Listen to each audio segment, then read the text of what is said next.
Yo, what is up, everybody? Let's go back again with a zombie story for you guys. This one is titled A World Full of Zombies, written by Pipsqueak. Remember to use the links in the description below.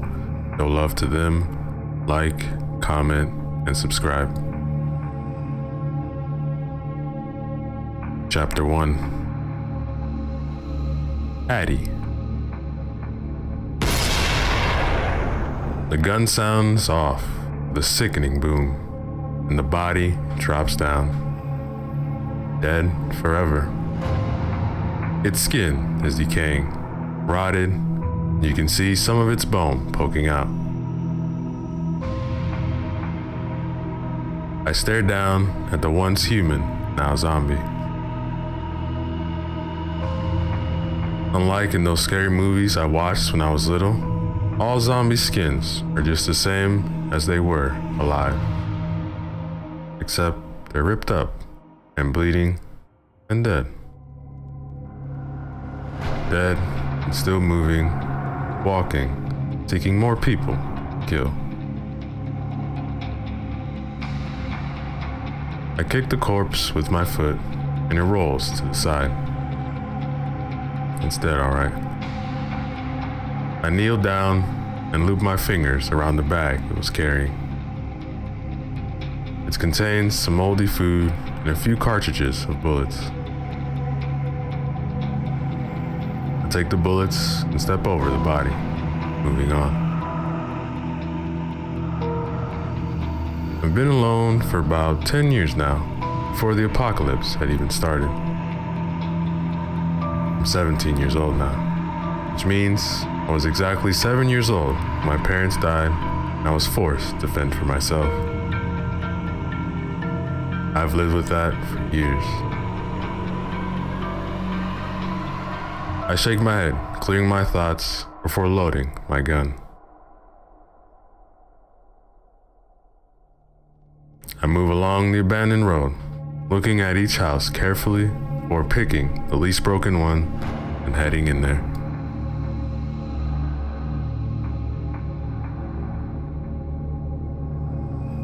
The front door opens with a creak, and I shut it behind me. Something lunges at me in the dim light of this house. My gun gets thrown aside. The thing is on top of me, and I struggle trying to escape its grasp. A gun goes to my temple, and my eyes widen as I realize that the thing is human. A real human. Alive. Get the hell off me. What? How can a zombie talk? God. I'm human, you idiot. I struggle, and he pulls his face closer to mine, staring down at me with his green eyes. I glare back at him, resisting the urge to punch him right in the face.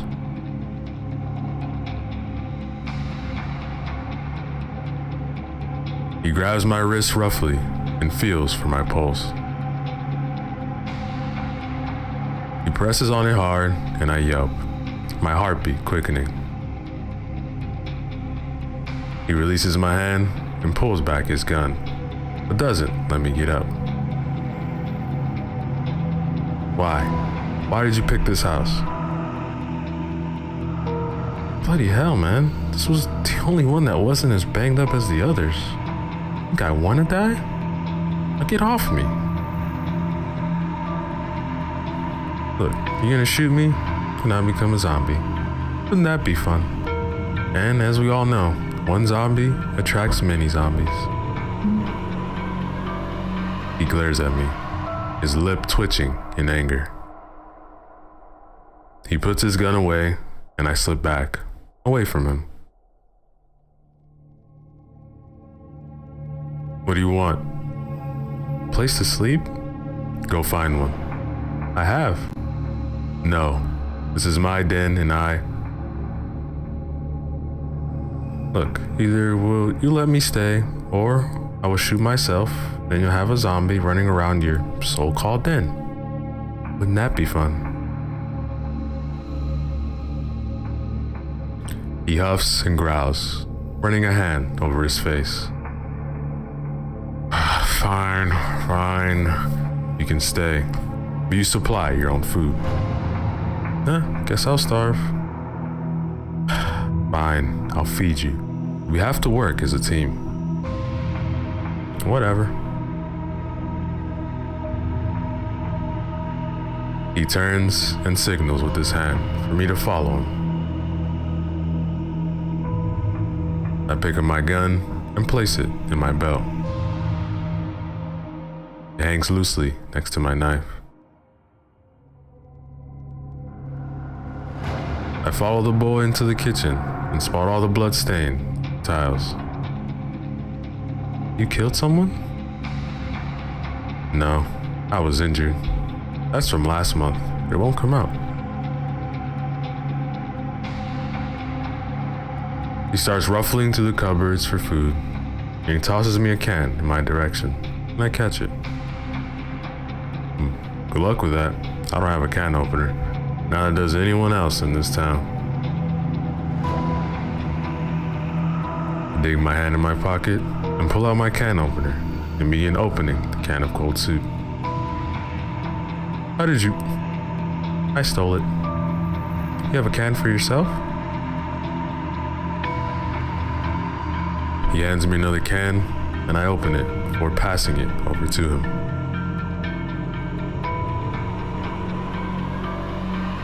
He sips the cold soup cautiously while I drink mine, hungrily. It's a nice soup, really.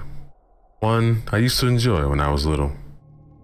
But then again, I used to have it warmed up and share it with my parents. But they're dead. Nothing I can do will bring them back. I toss the can into the bin and I wipe my mouth with the back of my hand. The boy finishes his soup and does the same as me. I look up at him. He's quite tall, chestnut hair, which has been clumsily cut. He looks about a year older than me, maybe 2. He has dark green eyes and little to no freckles. What? Sorry, just haven't seen a real human for like a year. You have pretty eyes. Oh, thanks, I guess. They're dark blue. A rare but pretty color. But I don't care. To a zombie, I just need to die or become one of them.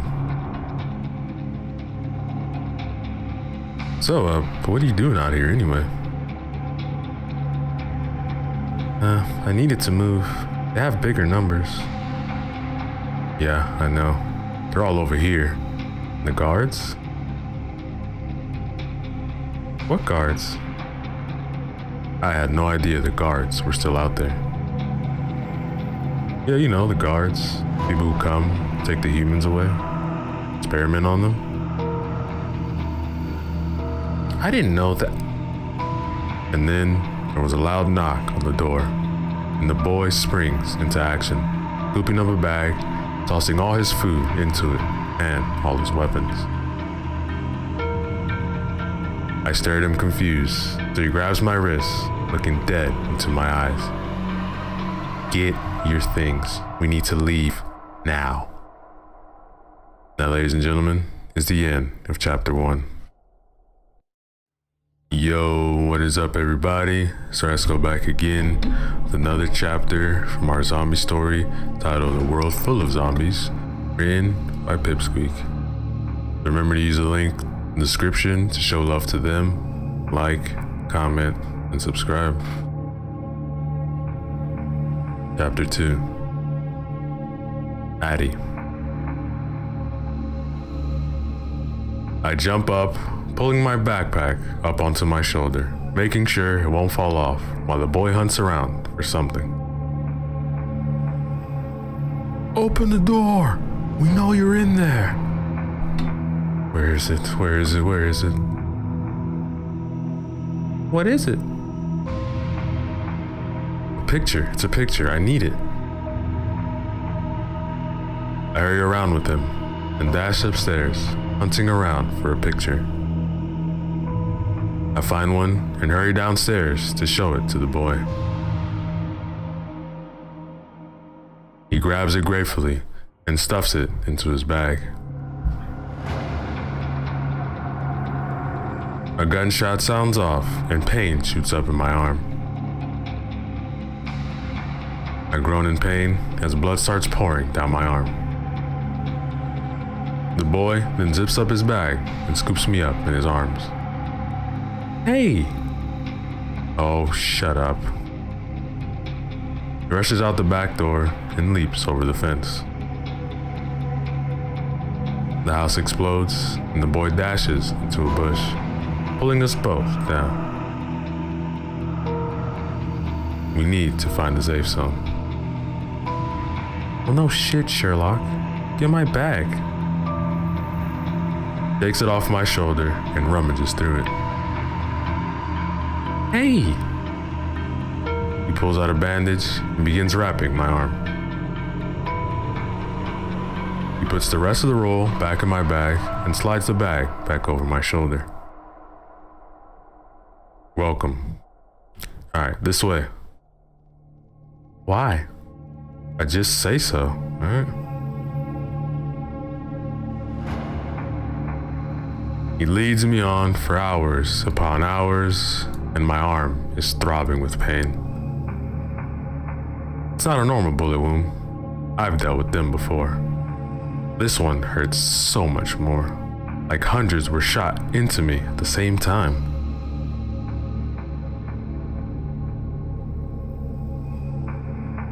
Please, please, I'm in pain, you idiot.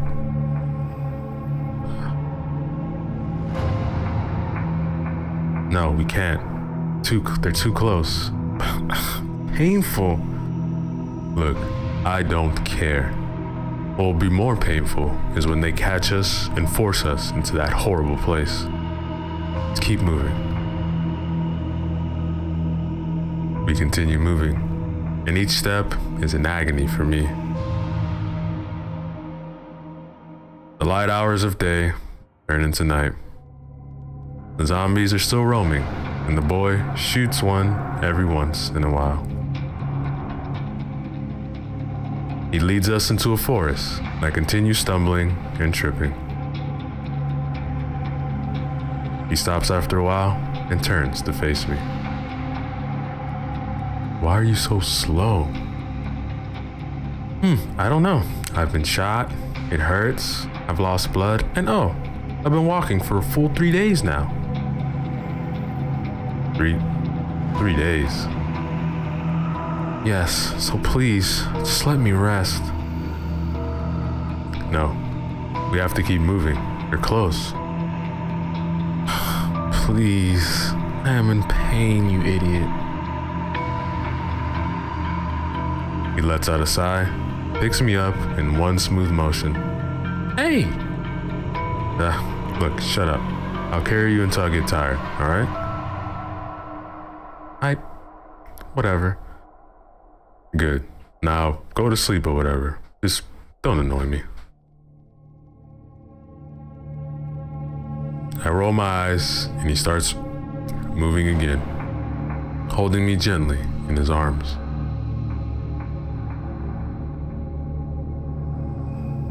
I'm in pain and sleep deprived. A deadly combination in this world. If this boy, who I didn't even know the name of, hadn't pulled me out that house, I would be dead. No doubt about it. It's been hard being alone for as long as I have. My parents died before the zombies even came. About 3 years before, in fact. I was about 10 when the apocalypse started, which means I've been alone for a total of 10 years, making me 17 years old. This boy looks at least a year or two older than me. He seems alright, but I can't rely on him too much. After all, He could be a part of the bad guys team, as I like to call it. The zombies didn't just appear out of nowhere, like the news said. They were created and released into the world to cause havoc and mayhem.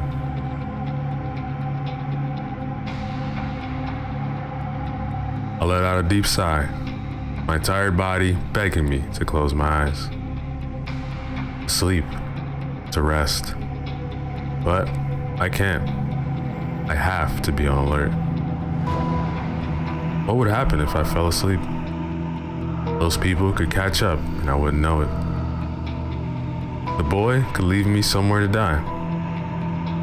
A zombie could come, and the boy would have no cover since he's holding me. I can't let that happen. I can't let my guard down. The boy walks for hours. He seems to have an unlimited amount of energy and strength. I blink more and more. Something I do to keep myself awake. It's not working. I am so tired and weak. Just sleep. No, I have to stay awake. I'll be fine. Just go to sleep. No. He lets out a sigh and continues onwards. It's dark now, really dark. I have no idea how the boy hasn't tripped or ran into anything. He seems to have walked through here thousands of times, knows the way like the back of his hand. But if so, how has he not gotten caught? Was it dumb luck? Or was he good at surviving and fighting? Who knows? My breaths are begging me to get more and more shallow as I struggle to stay awake. Hey, what's your name? Luke. My name's Luke. He blows some of his chestnut hair out of his eyes as we break free of the forest and into another town. Do we stay here? No. Okay. My eyes keep shutting, and it's getting nearly impossible to keep them open. Stupid sleep-deprived body. I have to stay awake. I reminded myself over and over again. Stay awake. You can't afford to sleep. It could cost you your life. Maybe even Luke's life as well. I can't risk that. No. Now, ladies and gentlemen, is the end of chapter 2. Yo, what is up, everybody? So let's go back again. Another chapter from our story titled A World Full of Zombies, written by Pipsqueak. Remember to use the links in the description below. Show love to them. Like, comment, and subscribe. Chapter 3. Luke. I let out a chuckle as she finally falls asleep, her head drooping into my chest. Finally. I thought she'd never go to sleep. 3 days is a lot without sleep, and it wasn't helping that she's been fighting it for about 3 hours now. I walk through the town, every third or fourth streetlight on. It's helpful to be able to see. I stop in the middle of the road, glancing around. This girl said they were coming. The zombies, that is. Which more than likely means they haven't made it to this town yet. Which could mean more humans. Which can have its pros and cons. Pros, it could mean shelter. Cons, it could mean they shoot at us.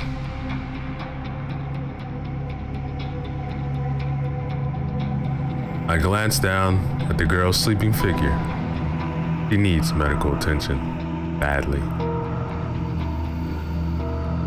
Her arm has stopped bleeding, but I haven't wrapped it properly, not tight enough.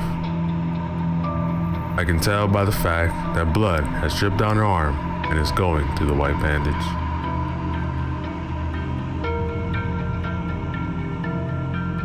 I look around, seeing if there's a light in on one of the windows. Ah, there.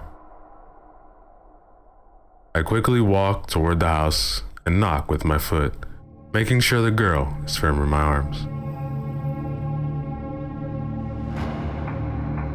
The door slams open, and a gun gets pointed at my head. Hey, I'm alive, she's alive.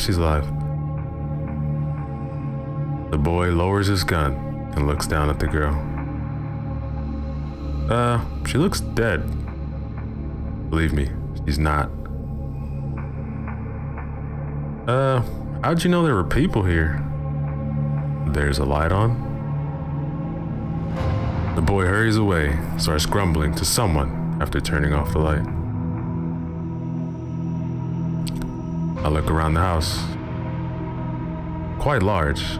They seem to be living here for quite a while.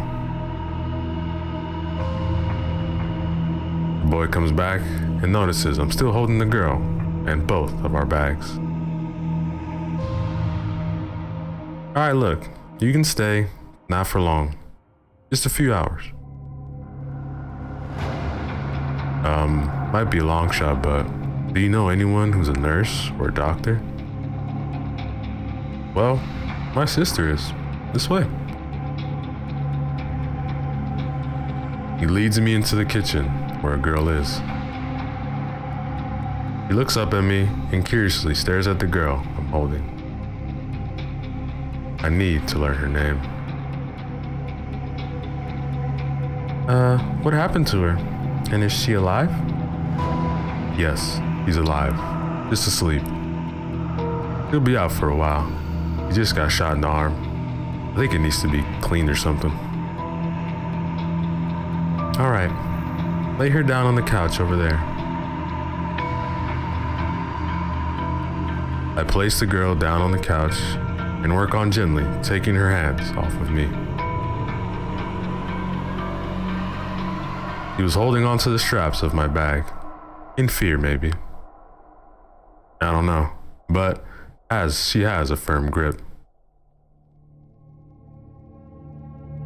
I manage to release her hands from the straps, and the other girl walks over with the medical kit. She sits down near the girl's arms. I'm Lucy, and you are? Luke. I'm guessing you're her boyfriend? No, I don't even know her name. And yet you carried her here and wanted someone to help her? Well, yes, Oh, hush. Don't tell me any more lies. I roll my eyes at her as she discards the old bandage and starts cleaning the wound. It's not too deep, but it does look extremely painful.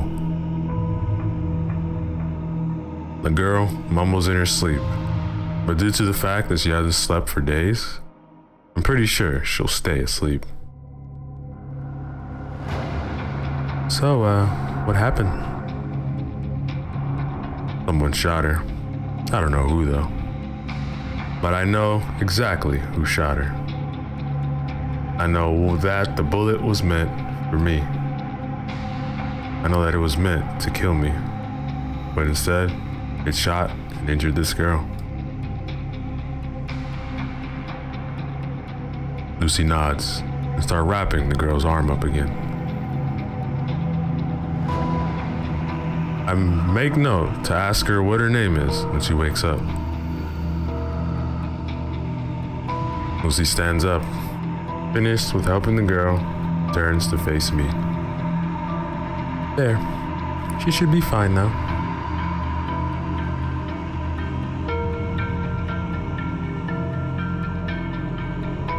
The boy walks into the room and offers something to his sister while I walk over to the girl.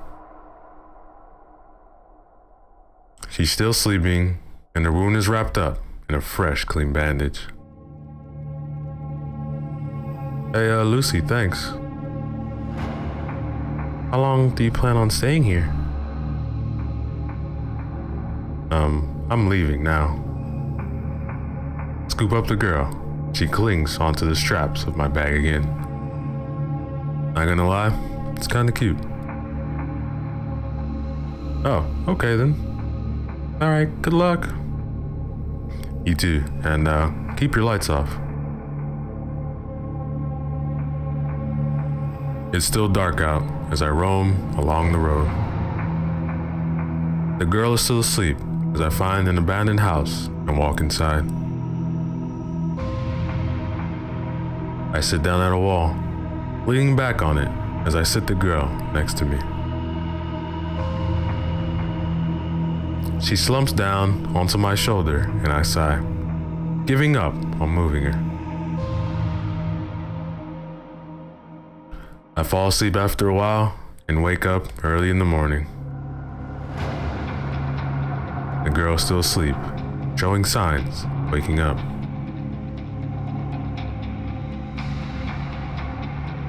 I shut my eyes, thinking of my family. That's why I needed the picture. It's my last reminder of them, of what we used to be. A family, together. But not anymore. When the apocalypse started, my dad's first act was to teach me how to use a gun and a knife. I was a quick learner, so I taught my younger brother how to throw knives. I wouldn't let him touch guns though. Told him he wasn't ready. But I wasn't either. I shouldn't have been ready to use a gun. I was still young. 11 years old, in fact. Handling a gun, shooting at zombies.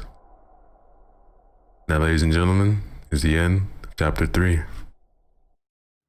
Yo, what is up, everybody? So let's go back again with another chapter from our story titled A World Full of Zombies, written by Pipsqueak. Remember to use the links in the description below. Show love to them, like, comment, and subscribe. Chapter 4, Luke. Then that dreaded day came. Mom and Dad were asleep, and I was silently playing with my brother Zach. I was 14 at the point, and Zach was 10. I heard banging on the front door. Not the normal banging that zombies made. It had to be alive. So, I sent Jack to Mom and Dad's room in the basement. It had an emergency exit, and I told him to wake them up and wait. He had hurried away, and I went and fetched my gun. I loaded it, opened the door, aiming my gun at the people, ready to shoot. One of them had smirked at me. My heart was beating fast as I fingered the trigger. Then I heard it. Zach scream in horror and fear. I had turned my head quickly, and that was all it took.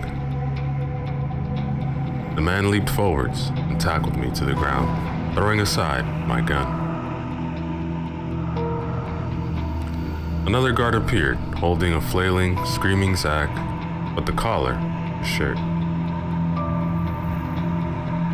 He was petrified, kept on screaming my name. I had screamed his name too, telling the person to let him go. They wouldn't listen. The man had tied my hands in cuffs, but I wasn't paying attention. I was screaming for them to let Zach go. No! Take me instead. No! Don't hurt him! The man holding me had nodded, and Zach was dropped to the floor. He was panting and crying, trembling and shaking. He had looked up at me, and I stared back at his small, petrified face. He didn't deserve this. He was too young.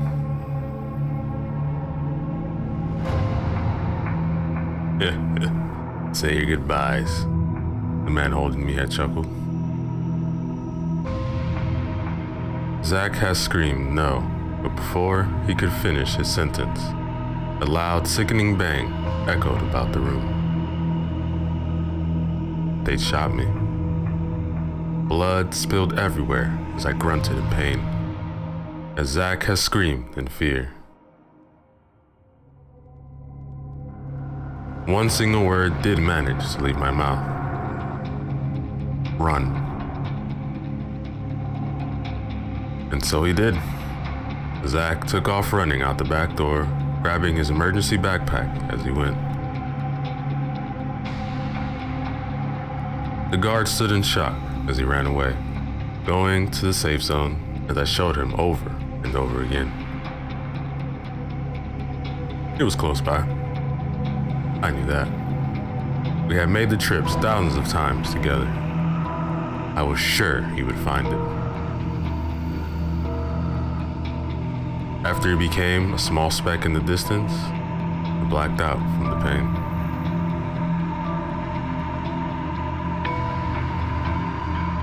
I'm pulled back into reality as the girl's head jerks off my shoulder. He jumps up. I open my eyes slowly, looking up at her. Her face is red, as I'm guessing she's embarrassed, and her hair swung back over her shoulders.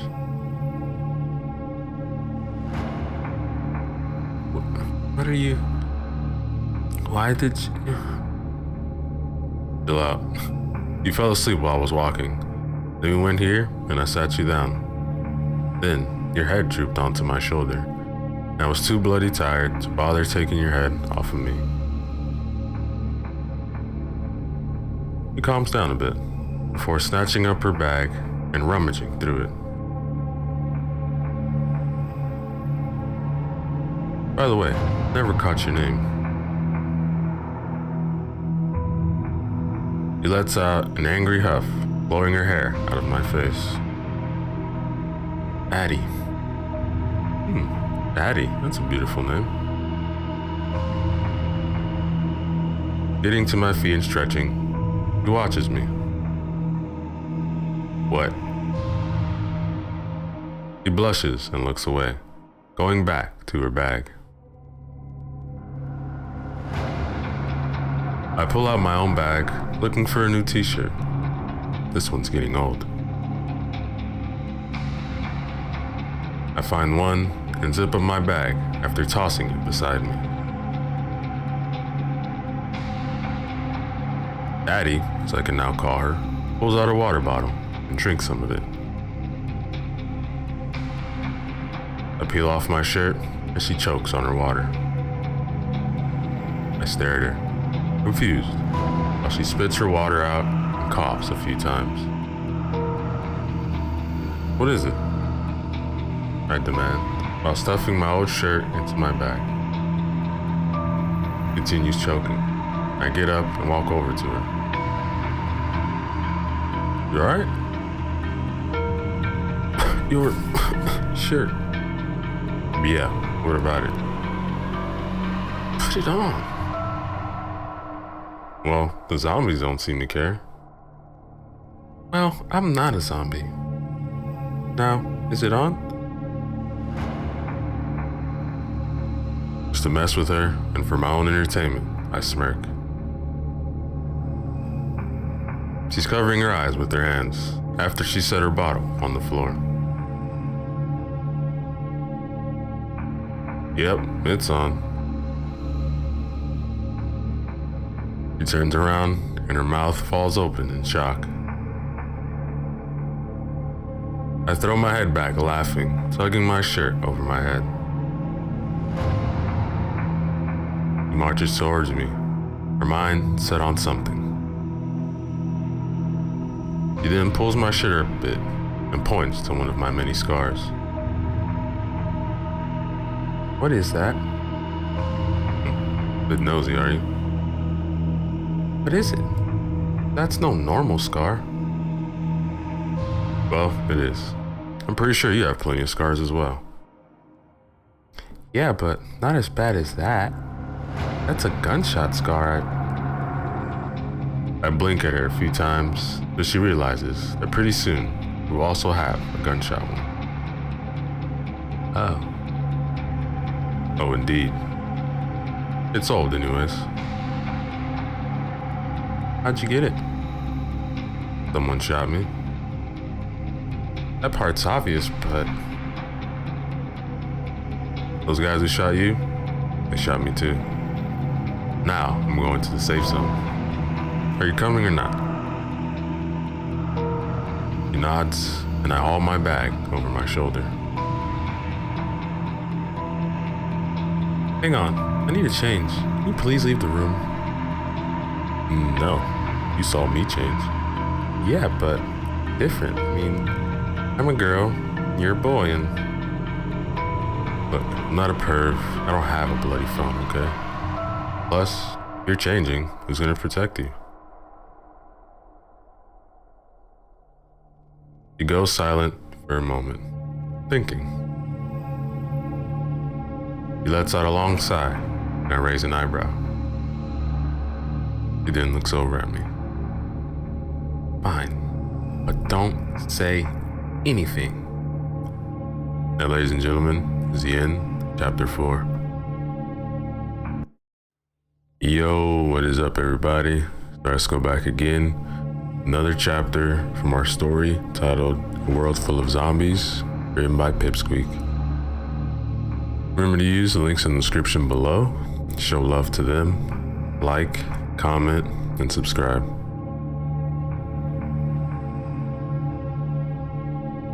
Chapter 5. Addie. I let out another sigh as Luke looks at me. I pull out the clothes I want to change into out of my bag. Bike shorts and a gray drab t-shirt.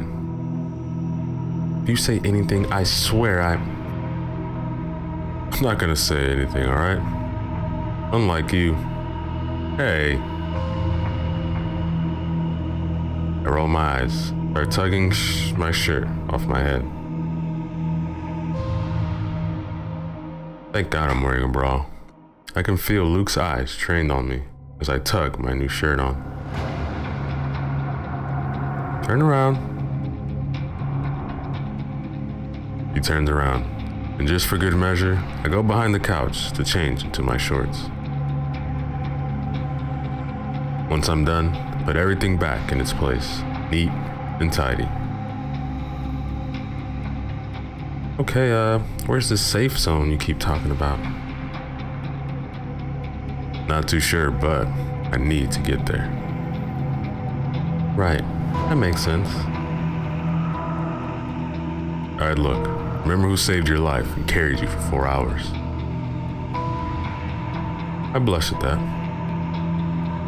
Let's go.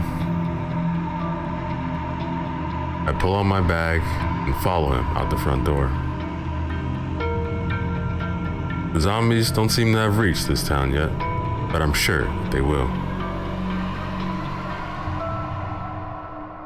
Luke walks ahead, leading the way. Why is this safe zone so important to him anyway? I decided to ask him after a long, bitter silence starts to settle.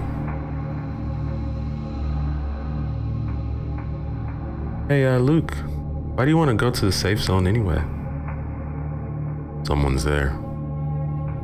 Who? Someone. Family? Yes. Why are you coming to the safe zone with me anyway? Well, because I have nowhere else to go. And if the name of this place is correct, maybe the safest place I can be at the moment. I gesture towards my arm. It's been wrapped in a new bandage, I assume Luke did, and has been cleaned as well. I can tell because it's not stinging anymore. Right, anyway, how's your arm? Not great, but not bad either.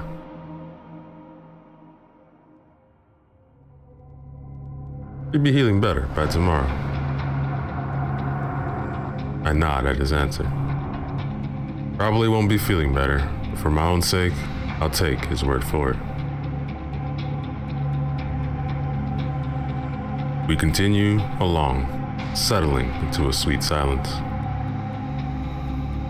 I listen around, making sure nothing coming.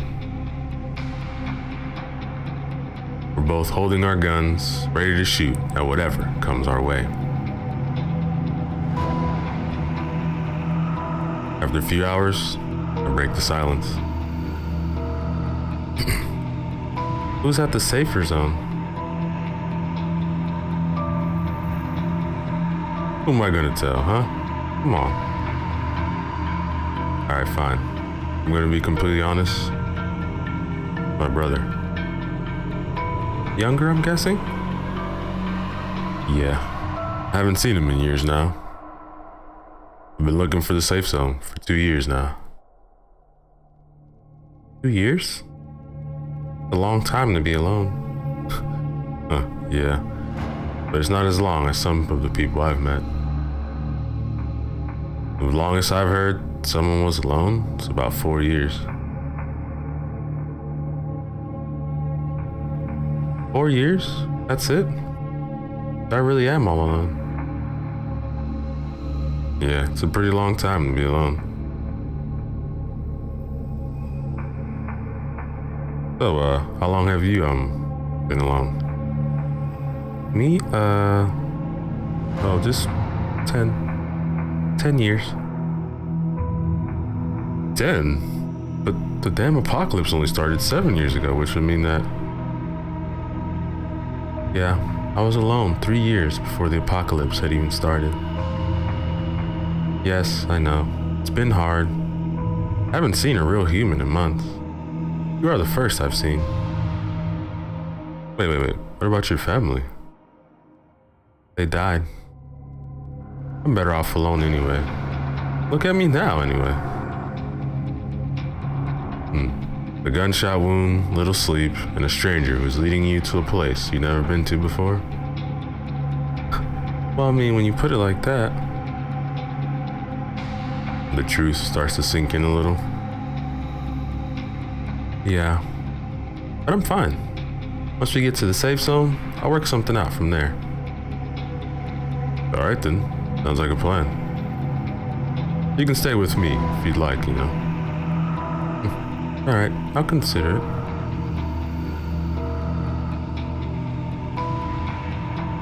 I find myself wondering what Luke's brother would look like.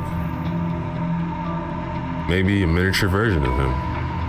Or maybe a miniature opposite. Who knows? Well, Luke does, but still. Then I begin to imagine what it would look like if I had a sister. Would I not be alone? Would I still have met Luke? Would I be a different person than I am today?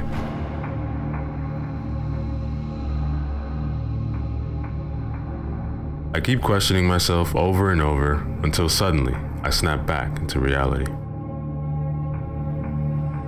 Luke is carrying me. I didn't even notice he picked me up.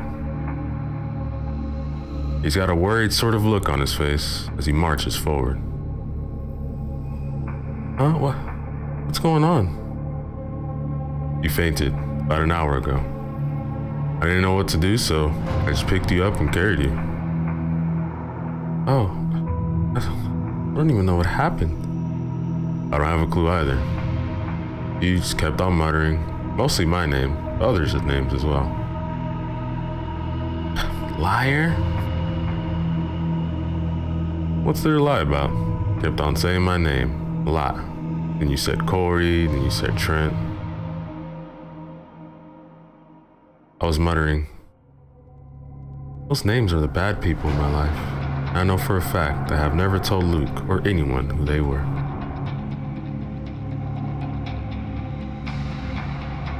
Why didn't you just leave me? You're risking your protection and you fainted. Couldn't just leave you. You nearly cured yourself just by fainting. So, couldn't leave you. Plus, I'm fine. You're light, so it'd be easy to put you down and shoot at a zombie. I stare up at him, utterly confused. Everyone out here knows it's every person for yourself.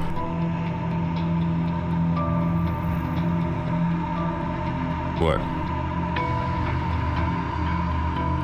Nothing. Do you want to put me down? Or do you want to sleep? I really want to sleep. But I know I have to help him. You can put... Sleep? Yeah, good choice. That, ladies and gentlemen, is the end of chapter 5. Yo, what is up, everybody? Let's go back again. Another chapter from the story titled A World Full of Zombies, written by Pipsqueak. Remember to use the links in the description below. Show love to them. Like, comment, and subscribe. Chapter 6. Patty. I roll my eyes at him, but don't argue. There's no point, really. Close my eyes, drifting off silently. Last thing I do, cling onto the straps of Luke's bag so he doesn't drop me.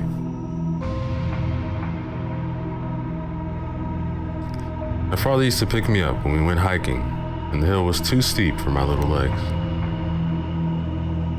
He would scoop me up in his arms, and I would giggle and laugh. He would always pretend to drop me, and I would laugh and cling on to the straps of his hiking bag. He would chuckle and tell me that he wouldn't let me go. But I wouldn't let go of the straps until he put me down, just to be sure.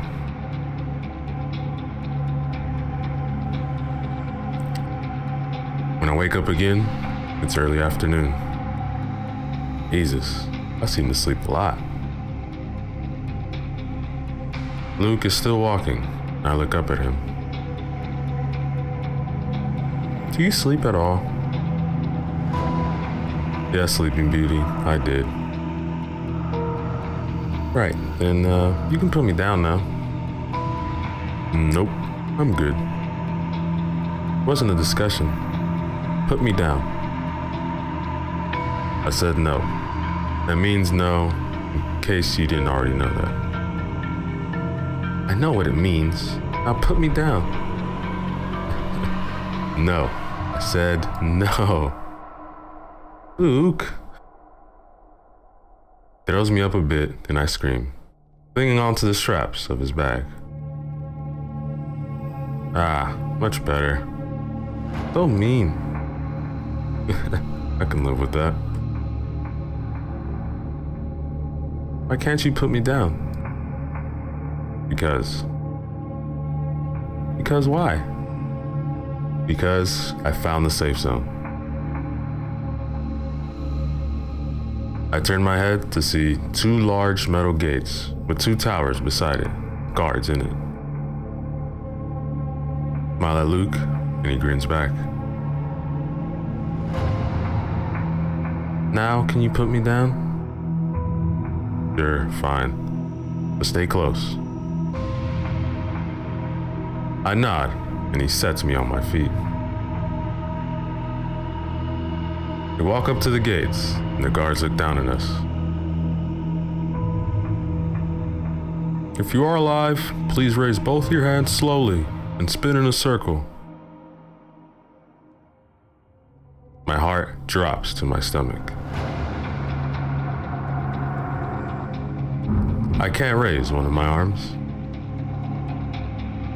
Luke raises his arm slowly, spins in a circle.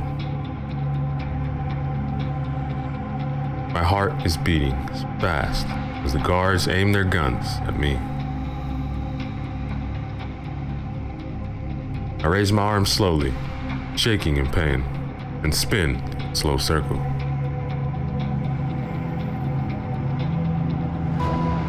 Luke stares at me and waits for me to stop spinning before he rushes over to me and lowers my arm. I lean into him, sucking in deep breaths. What's wrong with her? He's been shot in the arm and needs medical attention. All right, go in. Meet someone there who can help. Luke nods and leads me forwards to the safe zone. I whimper as I feel blood starting to escape the bandage. Gonna be alright, okay?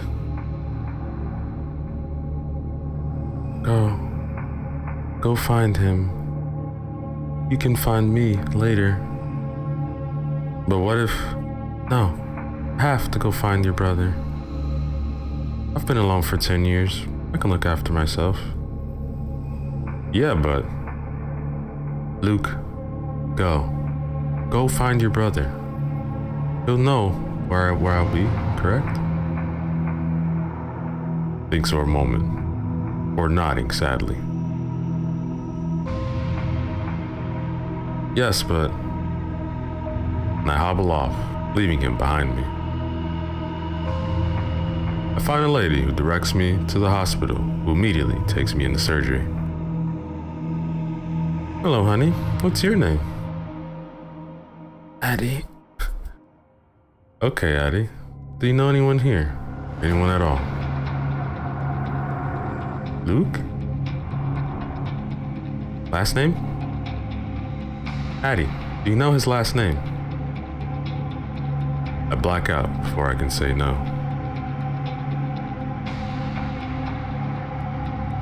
When I regain consciousness again, I'm breathing in air from an oxygen mask, and there's a lady with a clipboard in the corner. She looks up from whatever she's been doing and smiles at me. Hello, Addie, right? Yes. You said you knew someone here, yes? Luke? But we didn't catch the last name. Do you know it? No. I came in with him. Today. Oh, okay then. That can help. We will see if we can find them, okay? I nod and he leaves the room. I lay in the bed for what seems like hours. After a while, the door opens and a boy walks in with a younger boy tailing after. That her? The younger boy asks as my eyes begin to focus. The other boy's breath itches in his throat.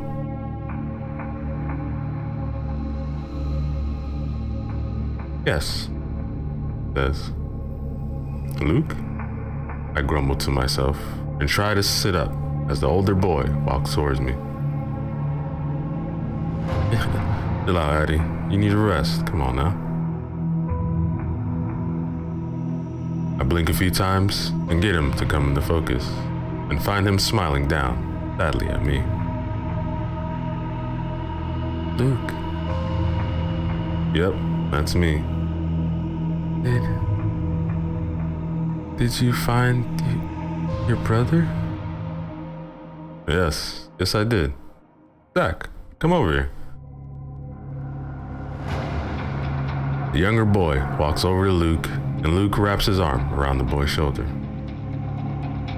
He looks to be 14 or 15 years old. So, still young. I blink slowly a few times, get him to come into focus.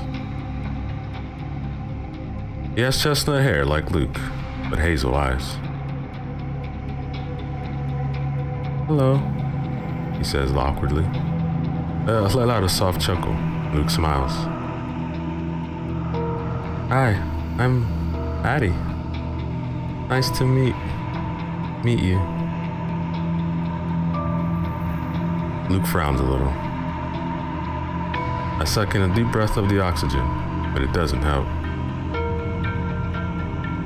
Luke, can you help me take this off? He sighs, but nods, and works on taking it off. Now, ladies and gentlemen, is the end, chapter 6.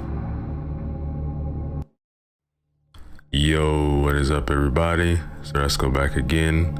Another chapter from our story titled A World Full of Zombies, written by Pipsqueak. Remember to use the links in the description below. Show love to them. Like, comment, and subscribe.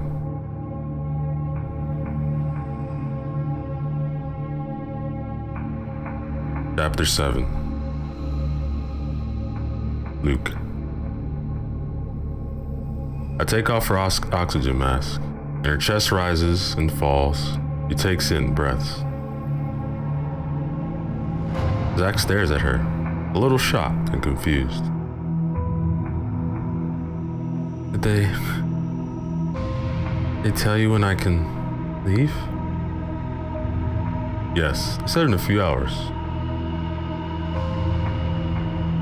Hours? Can you ask if... No, I'm not gonna ask for any earlier, okay? Fine. I can wait with you if you... No. Go.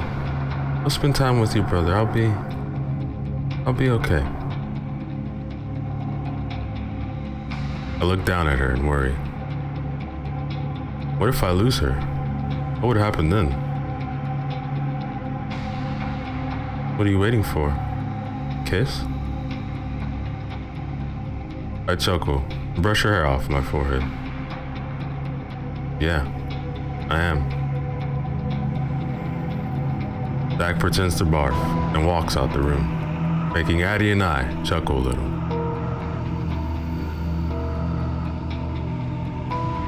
Once I'm sure Zach is out the room, I lean down and press a kiss to her forehead. He lets out a breathy sigh. What was that? What was that for? Myself. I'll be back, okay? You just lay and rest. Alright then. She closes her eyes, and I slip her oxygen mask back on before walking out of the room and over to Zach. He looks up at me and smiles. Is she your girlfriend? No, she's not. But you kissed her. Zach, because I kissed her doesn't mean she's my girlfriend. Yeah, but it was the way you looked at her, dude. Yes, I do love her. But she doesn't love me, okay? Okay, well, I can't wait to show you around. It's so nice here, and I just can't believe you finally made it here. I recognize Zach. Now show me around. Dying to know what this place is like. He nods, starts walking. After a quick glance behind me, I follow him.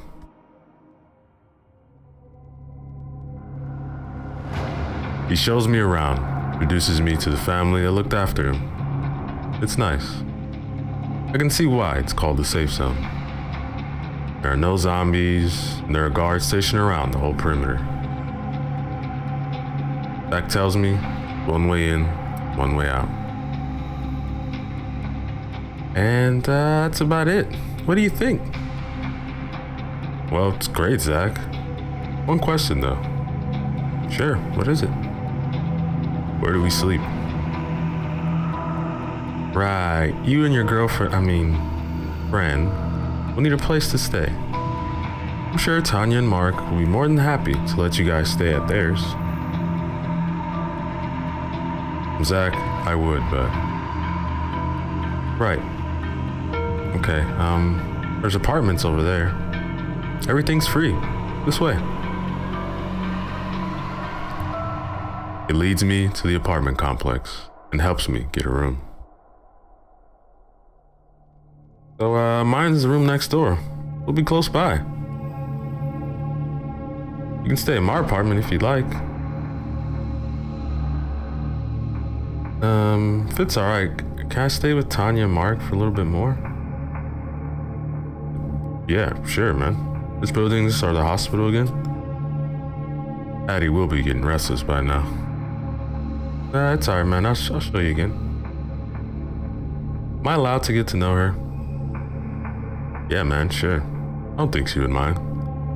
Oh, but she doesn't talk much. She likes sleeping now.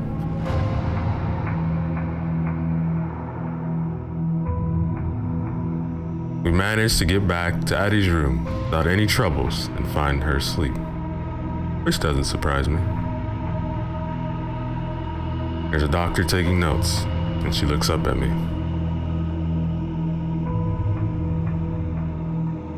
Luke? Great, she's all good to go. Doesn't need medication or anything like that. Just needs rest. Alright, thank you. You need me to wake her up? Nah, I think I can carry her. The doctor nods and unhooks Addie from all the machines.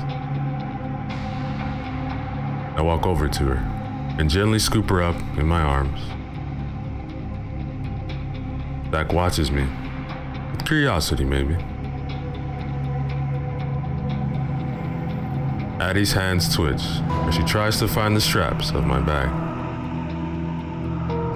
She settles with grabbing a hold of my shirt.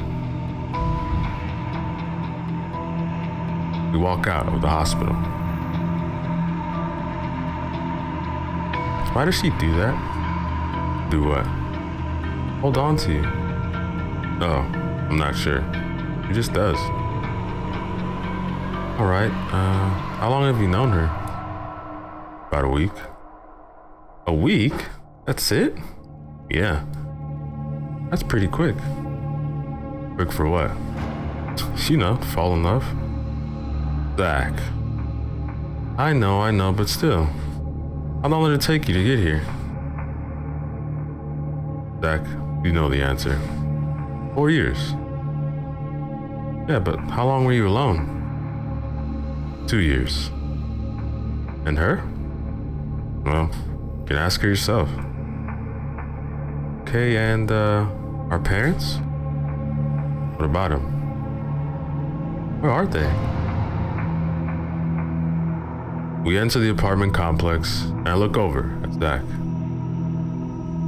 He truly believes that they made it, that they're alive. I don't know, Zach, but weren't you the last to be with them? Zach, you were the last one to see them, not me. Do you think they're alive? I have no idea, Zach, but we'll figure it out, okay? Okay, anyways, come with me. He nods and follows me to the apartment he showed me earlier. How do I get in? Oh, you scan your hand here. He points at a tablet, and I shift Addie away from one of my hands. Press on the tablet, the door opens. You go in first, Zach. He walks inside, and I pull Addie up so I have a grip on her. He mumbles in her sleep, doesn't stir or wake. Which just has to be a good sign, right? I walk inside and set her down in the nearest bedroom, again struggling to release her grip on me. Zach is sitting down on a couch. I walk over to him, sitting myself next to him.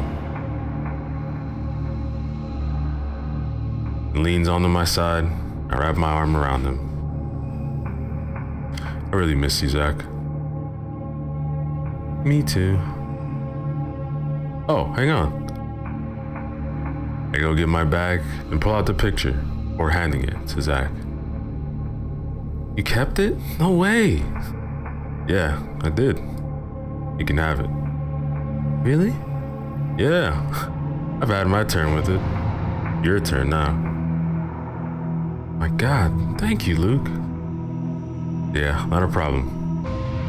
If you ever need anything, I'm here, okay? Anyways, I should get going. Tanya might get worried. I nod at Zach, and he leaves the apartment.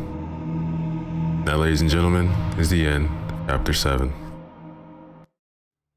Yo, what is up, everybody? Let's go back again. Another chapter from our story titled A World Full of Zombies, written by Pipsqueak. Remember to use the links in the description below. Like, comment, and subscribe. Chapter 8.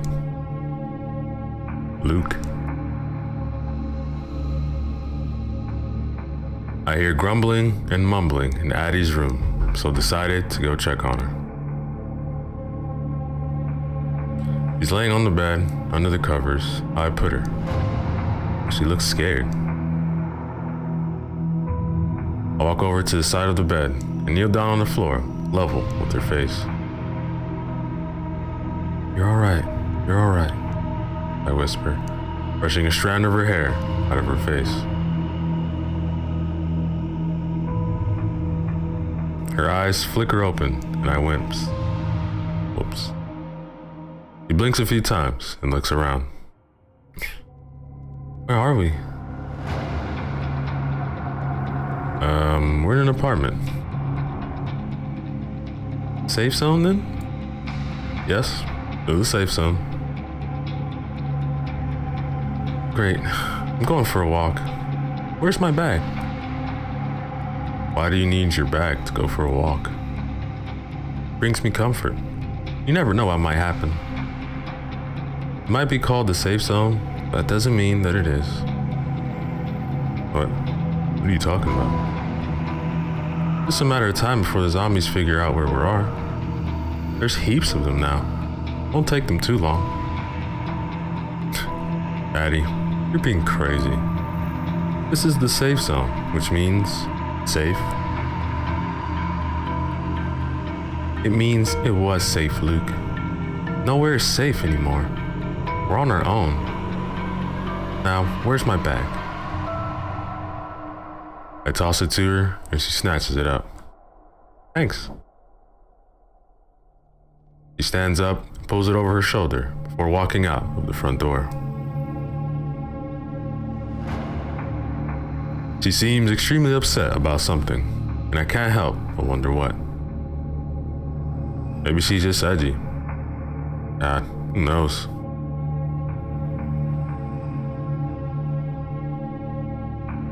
He comes back hours later and spots me talking with Zach, Tanya, and Mark. He stares at all of us and then starts shaking. My eyes widen and I stand up. Addie? He rushes into the closest room and slams the door shut. I glance over at Tanya and Mark, who have gone quiet. Just a moment. Zach, care to entertain? He nods, and I rush over to the room that Addie went into. I open the door a little bit and slip inside, shutting the door behind me. He's on the ground, trembling and shaking in fear. Addie? What's going on? Please don't hurt me, Trent. Please don't hurt me, Trent. Friend, Who the hell is Trent? What the hell did he do to her? No, Addie, it's me, Luke. You remember? Luke? Her lips tremble as she looks up at me.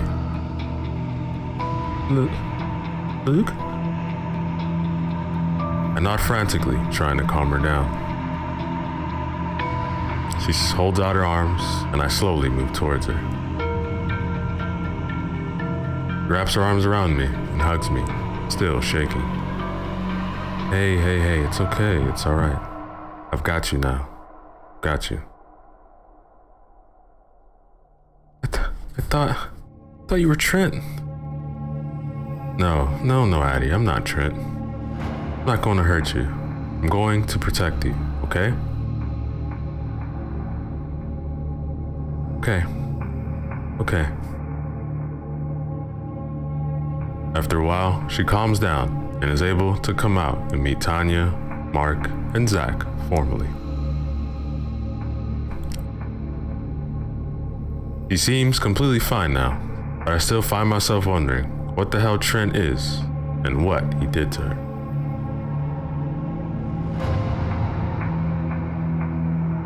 A few days go by, and Addie gets better and better with each day. She's starting to become more like the girl I first met. Not afraid to fight anyone, and tough, but with the soft side. Something's off, Addie says, while we're exploring outside like usual. Yeah, something is off. I glance around and my eyes widen. The guards are all gone from their posts. Addie, we need to get Zach. We rush up to the apartment and find Zach alone in his. He looks up at us. Oh, hey Luke. Hey Addie, what's up? Zach, we need to leave. Now. What on earth are you talking about, Luke? This is the safe zone. Well, it's not safe anymore, and we need to leave now if we... And a gun sounds off. I spin around and see Addie lowering her gun as a zombie drops down on the floor. Zach, now! I yell at him, more urgently. He gets the message, this time, and springs up, rushing over to me with a backpack. Always have an emergency bag packed. Yeah. Got any weapons? He pulls out a couple dozen knives. Alright, great. Let's go. I pull out my gun, shooting a zombie that Addie was struggling to fight off. What's happening? Zach yells over the screams of the living and the groans of the dead. They found us. Come on, Zach. Addie shoots 3 zombies in our path, and we rush out of the complex. It's chaos outside. People, alive people, are running and screaming away from the zombies. Zach stands still in horror and shock, and I look forwards, away from him for a split second. Duck, Zach! Addie screams. He ducks, and Addie shoots the zombie. He rushes over to him, grabs his hand. Come on, this way! Luke? I hurry after them as we run towards the barrier. Zach told me that it leads to the surface. Bang! A bullet goes shooting past my face, missing me by a millimeter. I turn to Addie as she lowers her gun. Addie! She throws a knife, and it hits the zombie that was running towards her. This way, come on, let's go! We all slide down the small exit hole and rush along the tunnels. That, ladies and gentlemen, is the end. Chapter 8. Yo, what is up everybody? Let's go back again Another chapter from the story titled A World Full of Zombies, written by Pipsqueak. Remember to use the links in the description below. Show love to them. Like, comment, and subscribe. Chapter 9. Addie. We run into no zombies in the tunnel. When we break free of the surface, we rush off, hiding in the forest that's close by before Luke tells us to stop. I do, and turn to face him and Zach, panting a little bit. Addie, where on earth are we going? I don't know, let me just figure something out. Face it, Addie, you've got nothing, have you? No, I'm working it out, alright? Just give me a minute. I know I can work it out, Luke. I just need a minute. Addie, no, Luke. I can work it out. Jesus Christ, Addie, we have nowhere to go. For God's sake, just say it. Look, I'm not just going to give up. I can work this out. I just need a moment. Please, Luke. We don't have a moment, Addie. We need to know now, right this second. Luke, I'm working it out. No, Addie, it's over. Come on, Zach. But what about Addie? She's not coming, Zach. Luke, Goodbye, Addie. It was nice meeting you. Zach, let's go. Luke, Luke, don't leave me. I scream after him as he and Zach walk off into the distance. What have I done? I let out a huff and load my gun, bringing it up to my temple. Then, I drop to the ground, the gun falling beside me. I can't. I won't. I stuff my gun into my bag and stand up. I can see Luke with Zach in the distance. They're still not moving. I shut my eyes, stopping my tears from escaping. When I open them, spot a zombie running towards Luke and Zach. No. I snatch my gun off the ground, already taken off, running after the zombie. Is this gonna get me killed? I know it is. I know it is. I run fast and faster, trying to catch up with the zombie. They're extremely fast, which makes no sense. Something that's dead. Luke! Luke! I scream as he gets closer and closer to them. He doesn't turn around, and neither does Zach. Luke! Zach! Move! I scream, louder this time, catching up with the zombie. It growls at me, and I grab the collar of his shirt. But it stops, making me lurch forwards and go crashing into the ground. I yell in pain as I stand up, hobbling, limping. I aim my gun at the zombies as it comes running towards me. Bang! It drops dead. A fair few meters in front of me, and I wobble on my feet before falling down, groaning in pain and defeat.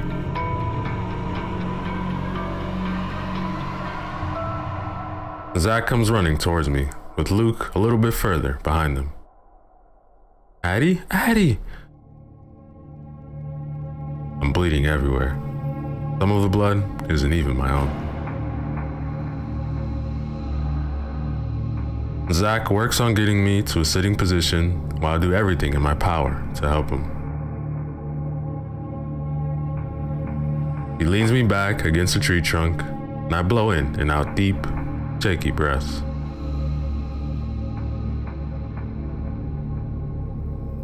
I hiss and wince as Zach tries to prop me up against a tree. Luke comes up to a stop behind Zach and stares at me, pain and in horror. Addie, I save it. You left me. Zach, help me up. But Addie, please help me get up. He lets out a sigh, but he helps me to my feet. My knees are bleeding and bruised, and my arms are the same. I have a cut on my forehead, and I'm in pain. Major pain. Luke's eyes widen, then he steps forwards. Get away from me, Luke. Addie, no. You left me, Luke. I was trying to figure something out. I needed a moment, and you left me. Don't come near me. Addie, do you have any medical things in your bag so I could... I'll be fine. Thank you, Zach. But... no buts. I'll be fine. I say it while glaring at Luke. He looks so hurt, I can see it in his eyes. But so am I. Physically and mentally.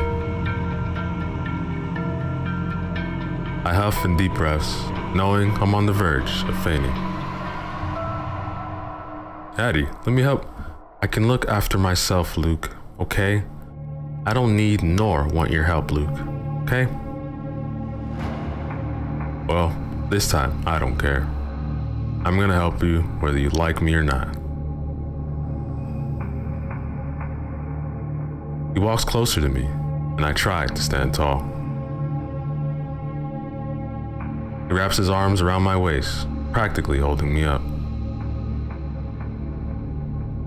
Look, what I did back there, I regret it, okay? I'm never letting you go again. You are not allowed to leave me. Got it? Let go of me, Luke. I'm fine without you. He glares at me, and I glare back at him. Zach, standing to the side, seemingly scared. Zach, can you grab her bag for a second? There's medical supplies in it.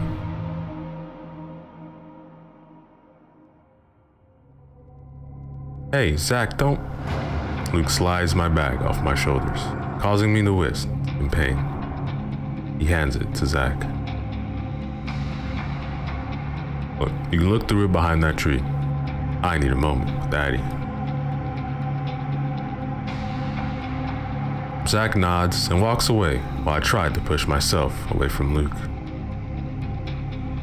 Let me go, Luke. No. Why the hell not? Let me go. I don't want you to touch me.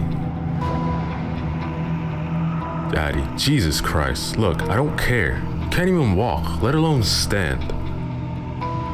Just let me go. I glare at him, in pain, in hatred, in anger. I don't know. I said no. Now, ladies and gentlemen, is the end, chapter 9. Yo, what is up, everybody? Let's go back again. Another chapter from our story titled A World Full of Zombies, written by Pipsqueak. Remember to use the links in the description below. Show love to them. Like, comment, and subscribe. Chapter 10. Addie. I can feel tears pricking my eyes as he holds onto my waist, refusing to let me go. You left me. I don't want anything to do with... I stop mid-sentence as his lips crush mine. My eyes widen for a few seconds before I melt into the kiss.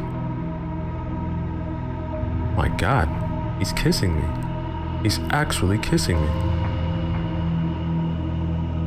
He pulls back after a while and stares into my eyes. I I don't want to leave you. I've never been so wrong in my life. I love you, Addie. You what? You heard me. I love you, alright? I love you too, Luke. He smiles and kisses me again, lightly this time. He pulls back when Zach comes back, holding my bag in one hand and my diary in the other. Addie? Who's Trent? Zach asks. I shove back from Luke, making him stumble backwards. Please give that to me. But, who's Trent? Zach, give me that book. Zach goes to hand it back to me, but Luke snatches it up and opens it. Luke, what the hell, man? That's not yours. Give it. I go to move forwards, but stumble and trip. Zach rushes to my aid while Luke flicks through my book. Addie, who the hell is this Trent to you? No one, Luke. I tug my bag towards me and sort through it, ripping up the pictures of Trent as I go. Luke notices and springs forwards. Addie, who is he? I shake my head and pull out my medical kit. Start wiping away my blood as Luke stands over me. Addie, tell me who the hell Trent is. I look up at him as tears start rolling down my face. He sits down in front of me and I continue cleaning my wounds. I begin wrapping bandages around each leg tightly and do the same with my arm. I simply wipe the cut on my forehead, knowing it will dry out with time. Addie, why can't you tell me? I just can't, okay? Just tell me your relation with him. Look, there's a town not too far from here. It's a good town. I like it there. Addie, we should go now. It'll take a while to get there. Zach sits off the side and I take my book off Luke, ripping it to shreds, letting the shreds blow away in the wind.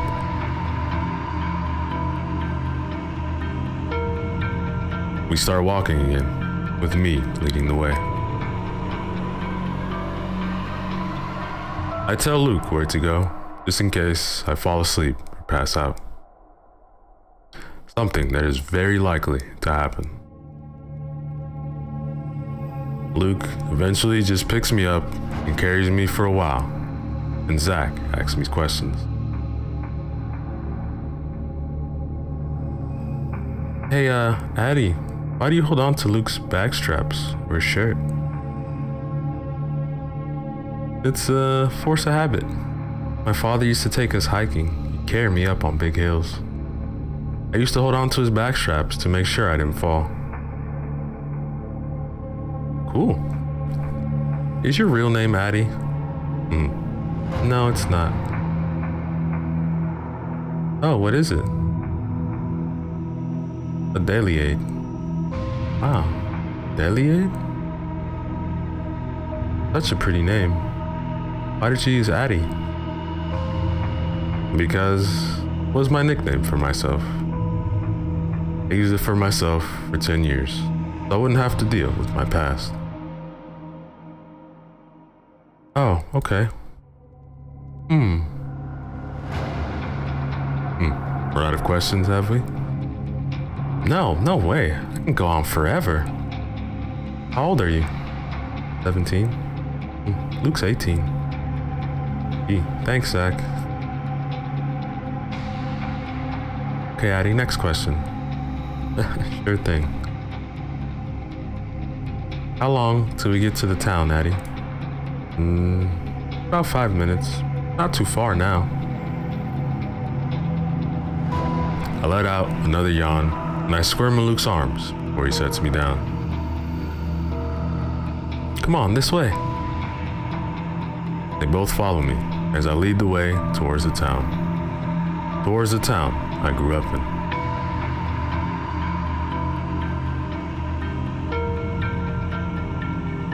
Luke and Zach look around at my town. It looks the same as it did 5 years ago. I head towards my house, and Luke and Zach hurry to keep up with me. Hey, whoa, Addie, wait up. We don't even know where we're going. Might not be safe. As they yell, I don't pay attention. I have to find something. I have to. I rush up the front steps of my house. In the corner of my eye, see Luke and Zach running after me. I head inside the house, and my breath hitches in my throat. It's just how I left it. Upturned like a zombie had run through it. Things thrown on the floor like I was in a hurry to get out of the house. I wasn't. I dash upstairs into my parents' rooms and start rummaging through the drawers and boxes. Luke appears in the doorway and sees me in my desperate state. Addie? What's going on? As Zach comes up the stairs to stand next to him, I ignore his question and continue rummaging like a frantic, crazy person. Addie. But I just continue rummaging, throwing things to the floor just to find it. Addie! Then my head snaps up and meets his gaze. What are you looking for? I need it. Okay. But what is it? Me and Zach could help. No, it has to be here. I can't have lost it. I can't. I sort through the mess on the floor in a rush, desperate to find the thing I'm searching for. Luke lays his hand on my shoulder, and I look up at him. Addie, just tell me what you're looking for. I can help. I need it. Yes, I know. I'm going to find it for you, okay? Now, what is it? It's my mom's. Addie, what is it? I look around the room, and that's when I spot it. I scramble up, rushing past Luke to snatch it up and wrap my fingers tightly around it. I found it.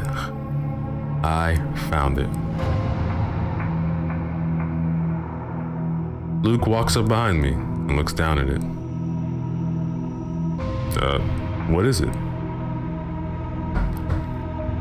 I open my hand to show him the small toy horse. It was my mother's, and this was her favorite. She used to play with it, and with me all the time. I loved it. Hey, was it your mother's?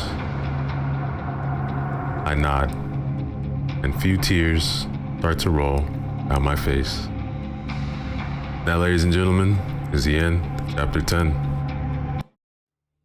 Yo, what is up, everybody? Terresco back again. Another chapter from the story titled A World Full of Zombies, written by Pipsqueak. Remember to use the links in the description below. Show love to them, like, comment, and subscribe. Chapter 11. Luke. I wrap an arm around Addie's shoulder as she starts to cry. Zach standing in the doorway, as confused as I am, I'm sure. Come on, Addie, let's head downstairs. He nods, and I help her to her feet, leading her downstairs. Zach follows us, and I set Addie down on the couch so she can rest for a bit. Yo, Zach, let's see what's left in the house, man. I walk around with Zach to see what's left to grab. This must have been Addie's house. After half an hour of searching, everything turns up blank, and Addie wanders into the room, seemingly much better. I smile at her, and she smiled back, heading over to the staircase. Here, look. He taps on the plank and swings it open.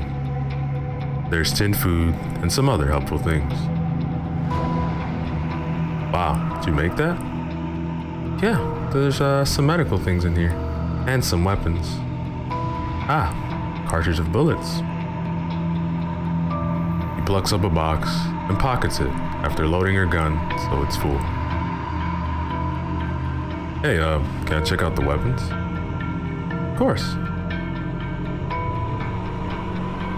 I start rummaging through it and find some useful weapons, which Addie allows me to keep. We eat a dinner, which for once is warmed up. Then, head to sleep. Addie ends up curling up next to me, which for some reason, I don't mind. Her head rests on my chest, and her breathing is steady, calm. Finally, he's going to get good sleep. Zach is sleeping next to me, peacefully. Wow, can't believe how much he's grown up. Can't believe how much I've missed. And then Addie murmurs in her sleep, snuggling closer to me. My breath hitches in my throat as I blush. God, I think I'm in love with her. I take in a deep breath, finally daring to close my eyes. I fall asleep a little while later. But not a deep sleep. I wake up a few hours later to the light of dawn. I shift a little bit and place Addie on the couch for a moment while I get up. I load my gun, walking to the kitchen to have a look around. I thought I heard a sound.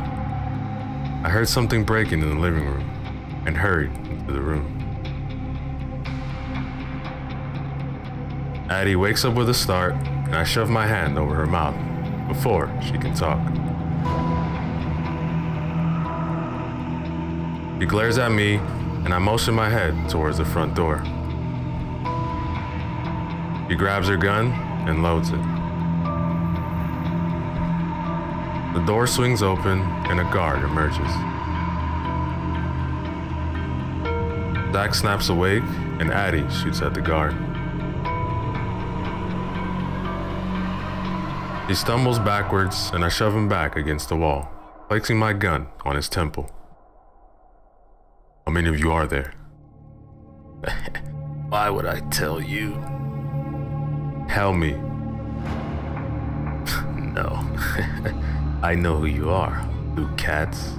Experiment 54. Luke? What's he talking about? Nothing. He doesn't know anything about me. Yes, I do.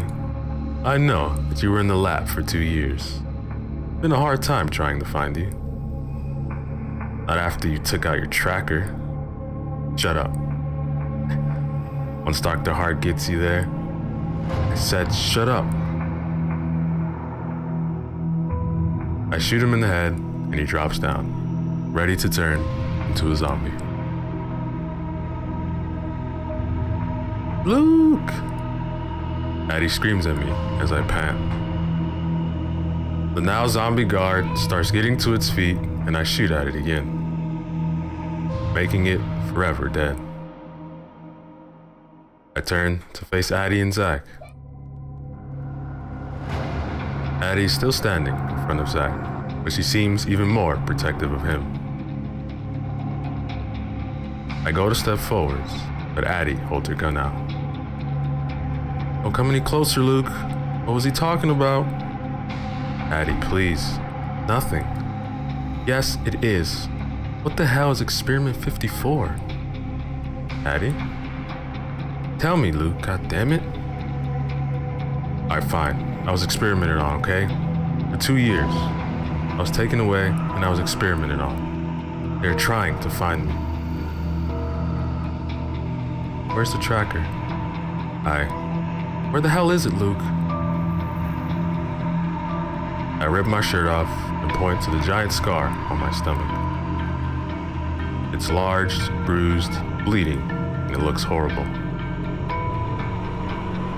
Addie's breathing speeds up as she stares at it. Is it out? I don't know. Damn it, Luke. Look, they don't know who you... They do. They know who I am. I'm experiment number 10. I cut mine out. Look, I've been under the radar for years now. Luke, you put me in danger, and you also put Zach in danger. That, ladies and gentlemen, is the end, chapter 11. Yo, what is up, everybody? Renesco back again. Our final chapter of the story titled A World Full of Zombies, written by Pipsqueak. Remember to use the links in the description below. Show love to them, like, comment, and subscribe. Chapter 12. Luke.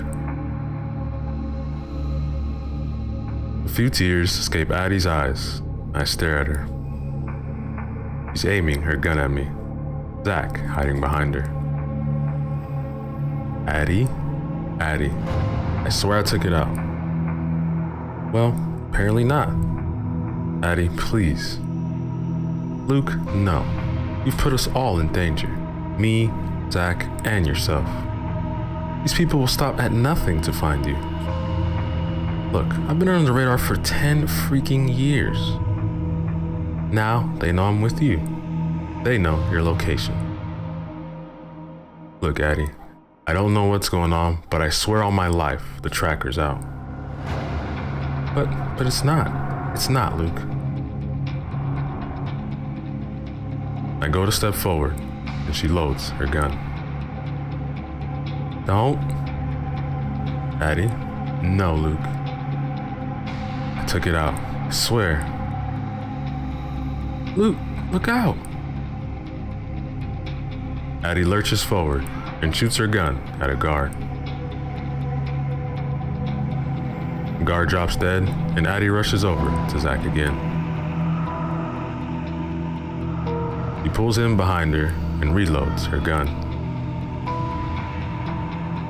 She's not going to let me near her own brother. She thinks, no, she knows.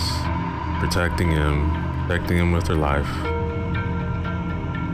Addie, please. No. I said no. I take another step forward, and her breath hitches in her throat, or she steps backwards 3 steps. I stand still, staring at the girl I love. The girl who is now afraid of me, protecting my own brother from me, their life. Please, Addie, I beg. Tears are rolling down my face. I need her to believe me. I need to keep her safe. I can't let her or Zach get hurt. Leave me, Luke. Just leave. I stare at her. Zach has silent tears rolling down his face, but Addie is sobbing. He doesn't want me to go. I look down my wrist, and then back at Addie. My hand flies grips my knife, and I cut my wrist deep. Luke! Addie screams, dropping her gun to try to reach over to me. I grip my teeth. Pain is almost unbearable. A large device falls to the ground, covered in blood. My blood. I'm panting now, pain shooting across my wrist. Addie grabs onto me, holds me tight, applying pressure to my wound. You're so stupid. Can I stay with you now? Zach is staring at me in shock and horror, whilst Addie is sobbing, clinging to me. You're so stupid, Luke. I know, but I love you, Addie. So stupid, Luke. I love you. I shakily wrap my free arm around her, resting my head on hers. Zach is still standing in shock and horror, tears still rolling down his face. I gesture with my hand, and he comes running over to me, eyes bawling out. Oh my God, dude, I thought we were going to die. He screams and then hugs me tightly. I smile a little bit, holding the two people I love most in the world close to me.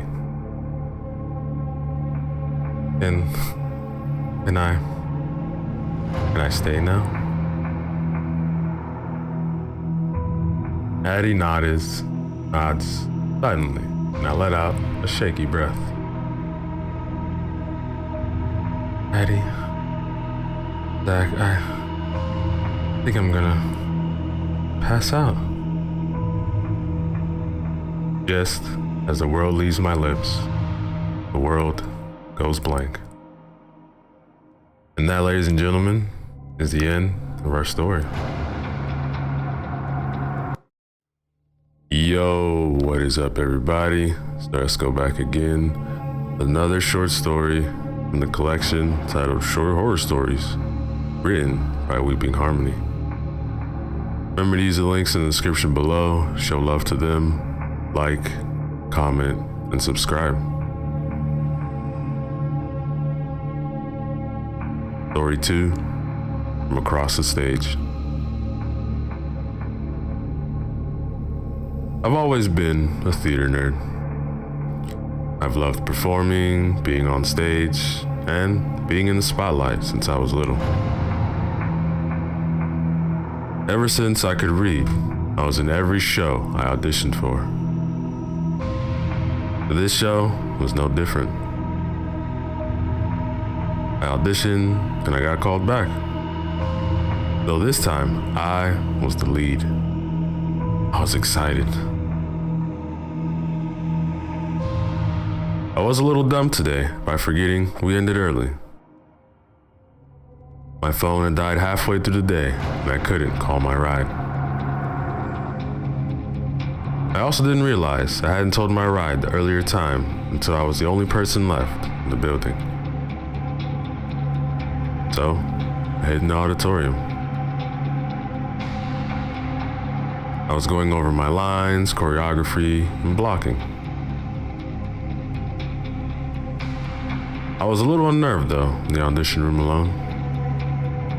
There had always been rumors that the auditorium was haunted, which I personally didn't believe. The story goes as follows. Back when all the high schools in town were built, this school was putting on the first musical in the entire corporation. This unnamed boy got the lead and was extremely excited. One night, he was staying late to help with lights, props, and the curtain. While working with the curtain, a rope got caught around his neck and he was hung. he died instantly. He now haunts the auditorium. Some say he wants his chance as the lead. Others say he looks for someone to play the lead female with him in the afterlife. Either way, it's a bunch of lies. It's just a scare from the teachers to prevent kids from skipping class in the auditorium or staying late for no reason. I don't believe in ghosts. Some people are scared to staying alone in the auditorium because they don't want to end up like the unnamed boy. I get that, but it's not real. I wish people would just realize. I continued dancing alone on the stage, letting the movement of my body consume my thoughts. I was brought to the marvelous fantasy world of a full auditorium watching my performance. It was a blissful moment, cut short by the chilling sound of footsteps from above.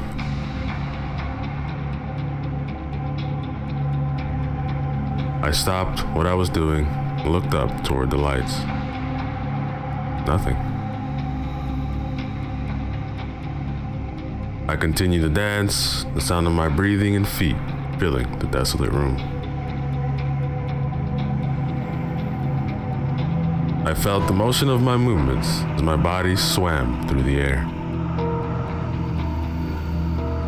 Once again, my focus was taken off my dancing. Instead, I focused on the shifting curtains on stage right. I walked over to the curtains, and then a prop moved in the wings of stage left. I began walking over to stage left, and I noticed a flag had fallen down. Just as I was about to pick it up, a set piece on stage right moved. I turned around to see one of the sets on wheels spinning around. I walked over to the set piece and some lights flickered in the audience. I stopped and looked out at emptiness. As I looked out, more things around me started happening. The instruments in the pit started playing. The set pieces in the wings began moving. Props started flying everywhere.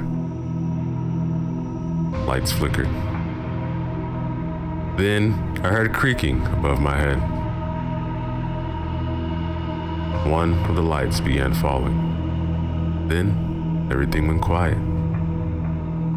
And everything went black. That, ladies and gentlemen, is the end of our story. Yo, what is up, everybody? Sir Esco back again with another short horror Christmas story written by Ollie Morg 16. This one is titled Always Believe in the Man in Red. For this story, we'll be traveling to Bath, UK. Here is a family and a son that is called Noel, the only believer in his whole family tree. December 24th, 1998. With Noel, he was a true, dedicated believer in Christmas and Santa, the man in red. Compared to the rest of his family, they all hated the idea of Christmas and especially Santa. They disposed the whole idea in their house and really hated Noel for even liking Christmas in the slightest bit. The special thing about Noel is that he got adopted at the age of 2 by the Smith family, as they didn't have a son, only 3 daughters. And they didn't want to take another chance at having 4 daughters. This leading to a very mixed relationship between Noel and the rest of the family. The Smith family weren't at all rich. Paying for 4 children was not an easy task. Noel always only asks for Christmas is for a peaceful and very lovely Christmas with his family. All Noel wants is to be loved fully and have a great and lovely relationship with the Smith family. Never cared for the latest phone nor the latest toys, only to be loved by a family. So, once again, Noel wishes and wishes for a loving family that I could be trapped with anything. A family that will love me and will always be together, trapped as if in a snow globe. Noel always wanted this family, but sadly, the Smith family never came to be that family he always dreamed about. Oi, Noel, get down here. It's dinner time, and if you don't come down here, you won't get nothing. Okay, Mr. Smith, coming right down. Good. And guess what? We have something special to show you. Noel wondered, what could this special thing be? He never had anything good, so Noel rushed down the stairs to see what the special item was. So, as we know, you love Christmas, we actually thought to give this tradition a try. So, we have a Christmas dinner made, Mrs. Smith said. Oh, really? Oh gosh, thank you. I don't know what to say. Nah, I'm just kidding, Noel. Who do you think we are? We are retarded. We don't believe in that silly tradition, and we don't want to make our adopted son happy. So sit and stop believing in that special family you want us to be. We aren't changing. You won't be anything to anyone, Noel. What a disappointment. Mr. Smith just laughed when spitting out beer from his revolting mouth. His teeth yellow, half fallen out, rest holes with decay and brown substance everywhere inside. What? Why are you all... What? Say it, boy. Say what you were going to say. What happened? You don't have any balls? You're all mean. And as I heard you say to the neighbor, you're all dickheads. Mr. Smith stared right into Noel's eyes, looked at Mrs. Smith. She nodded her head. Mr. Smith stood up, unclipped his belt, and headed towards Noel. Come here now. If you run, it will be worse.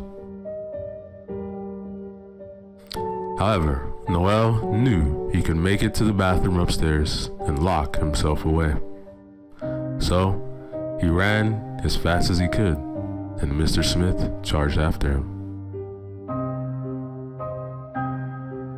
Noel was so close to the top, however slipped on the third step to the top.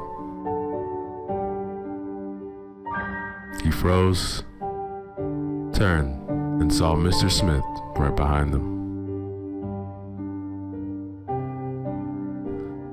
Mr. Smith lifted his hand, battering Noel. Multiple hits, multiple pains rushed Noel's body. All while the other Smith family just listened to the beating Noel was taking, hearing him scream, crying, and dying from the inside. Mr. Smith, heavy breathing, not stopping after 10 hits. Rage came rushing over him, and the last hit, did Noel bad. Hit him right across the face, causing what feels like a sharp blade rip across his face. Tears rushed into the cuts, stinging.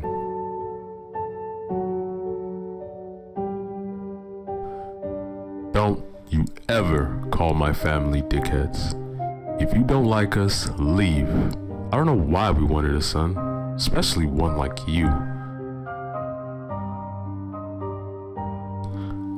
Noel, stunned by the event his body took, hearing all the Smith family laughing and cheering that Noel isn't with them, Noel rushed into his room and wished. I wish the Smith family will leave me alone. I wish I was alone. I want them to die. But, Santa, you aren't real, as anything I wish for doesn't come true. I don't believe. I don't believe, I don't believe, I don't believe. Far, far away, Noel's words rushed into his ears.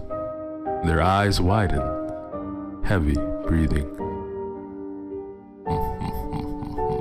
Friends, we have a non-believer. Time for fun. Laughter filled the darkness of the voices in the room. Laughter just filled and filled. Bells rang, springs twisted. Flight to Bath, UK has begun. In Bath, Noel was looking at the scars, cuts, and bruises that infected his body as if a virus. One big cut on his left side of his body, near the ribs, was deep, and blood flowed out, mixing into his t-shirt. Noel just went to bed to get the day finished and to try and think of anything but Christmas or the family he always wanted. Noel fell asleep around 1859.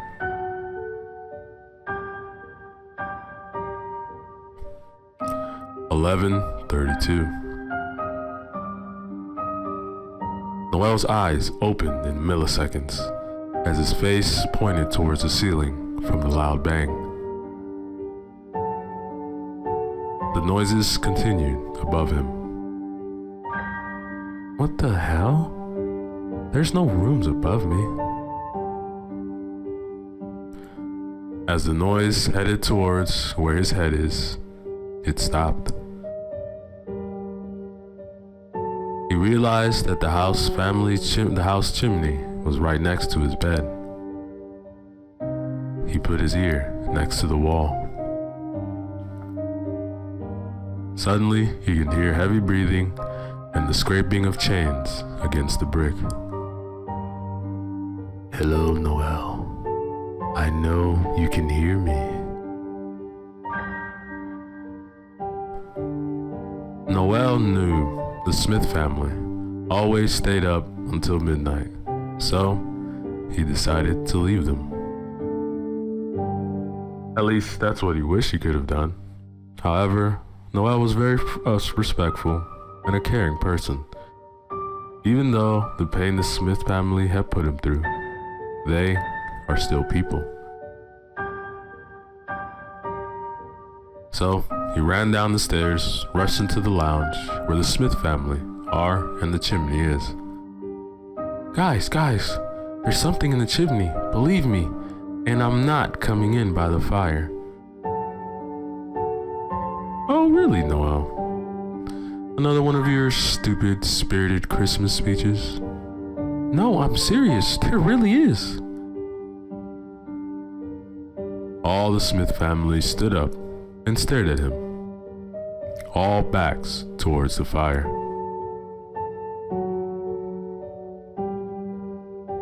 With no one noticing, the flame died down. The flame footsteps decreased to nothing. And then chains started to lower, hooves climbing down. Noelle then looked past the family, eyes widened as if almost popping out. "Look! Look!" Mr. Smith turned around. A figure, around 6'8" in height, face covered by fur, eyes glowing red, nose black with red spots. The mouth half open, its blue-colored tongue hanging out. The clothes, as if really old and ripped up, looked like a Santa outfit, almost revealing more fur, and its legs were covered by third-degree burns. All the Fifth Smith family shouted. The figure reached into its pocket, revealing a candy cane. "Is that it?" Mr. Smith asked. Right then and there, the figure stabbed right in the middle of his face, blood splattering out. The floor became a murder house. He turned to the family, blood steaming out of his head. He fell to the floor, and the sound of the candy cane digging deeper into his face. The figure then turned Mr. Smith around, ripped the candy